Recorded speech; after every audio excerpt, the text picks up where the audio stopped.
Now 2.8. A ball is dropped from a height of 90 meter on a floor. At each collision with the floor, the ball loses 1/10 of its speed.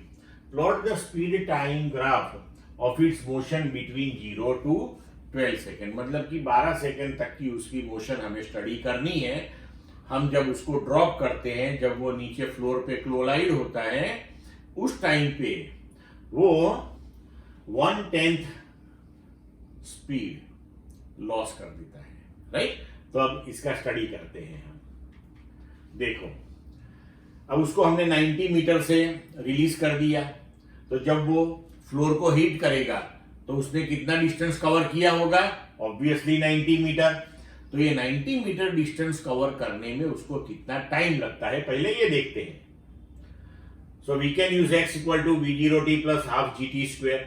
v0 हमने drop किया है तो initial velocity 0, distance हो गया 90, 0 plus half g that is 9.8 into T square. तो अब यहाँ पे t कैलकुलेट कर लो, आंसर आएगा 4.3 सेकेंड. राइट. अब जब वो फ्लोर को हिट करेगा उस टाइम पे उसकी वेलोसिटी क्या है? Right. So we can use v at time t, this time पे. So v at 0 time plus gt. तो 4.3 सेकंड के बाद उसकी वेलोसिटी गिन रहे हैं हम. इनिशियल वेलोसिटी 0 थी, g 9.8, राइट, एंड टाइम 30/7. तो ये हो जाएगा 42 मीटर पर सेकंड. अब उसने ग्राउंड को हिट किया, उस टाइम पे उसकी वेलोसिटी है 42 मीटर पर सेकंड. अब इसकी 1/10 वो लॉस कर देगा. राइट. तो उसकी velocity t equal to 0 to t equal to 4.3 second. इस इक्वेशन के हिसाब से देखो तो डायरेक्टली प्रोपोर्शनल टू टाइम है. तो ये जो टाइम इंटरवल है 0 टू 4.3 सेकंड, उसका ग्राफ जो है वो स्ट्रेट लाइन आएगा. राइट. अब देखो, in this duration speed increases linearly with time t from 0 to 42 meter per second and during the downward motion of the ball, and this speed time variation that is shown here by this particular graph O to A. यहां से ये वाला graph, downward motion. Right. तो उसकी speed हो गई finally जब वो ग्राउंड पे हिट करता है तो 42, और तब तक टाइम लैप्स हो गया 4.3 सेकेंड. अब उसी टाइम पे वो उसकी 1/10 वेलोसिटी लॉस करता है. राइट. तो अब first collision with the floor, speed lost by ball that is 1/10 of 42, मतलब कि 4.2 मीटर पर सेकेंड. तो 42 थी, 4.2 लॉस हो गई. तो अब वो रिबाउंड कितनी स्पीड से होगा? राइट. तो thus the ball rebound with a speed 42 minus 4.2, so 37.8. अब 37.8 that is initial velocity, और वो अब ऊपर जाएगा. Right. So for the further upward motion, the speed at any instant t, that is v at t, that is v0 minus gt 37.8, वो initial है, minus 9.8 into t.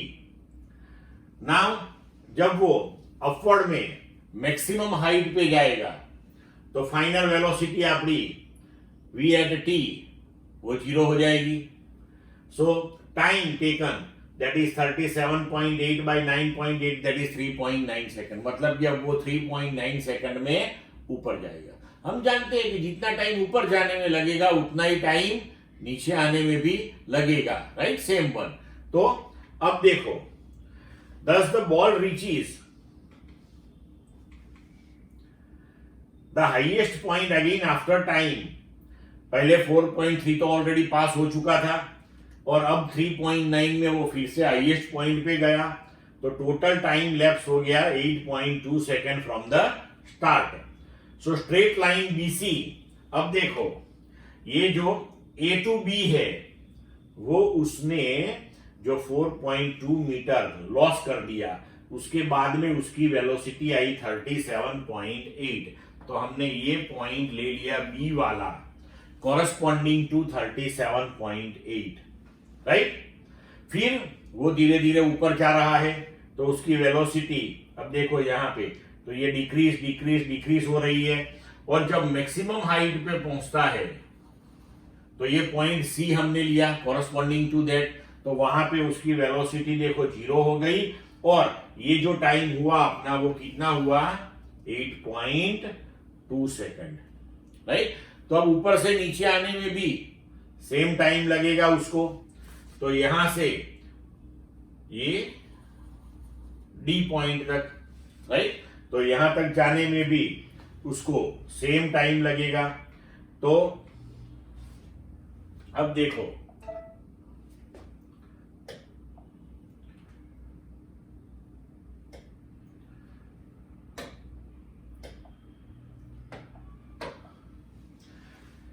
at highest point speed of the ball is 0, so it again start falling.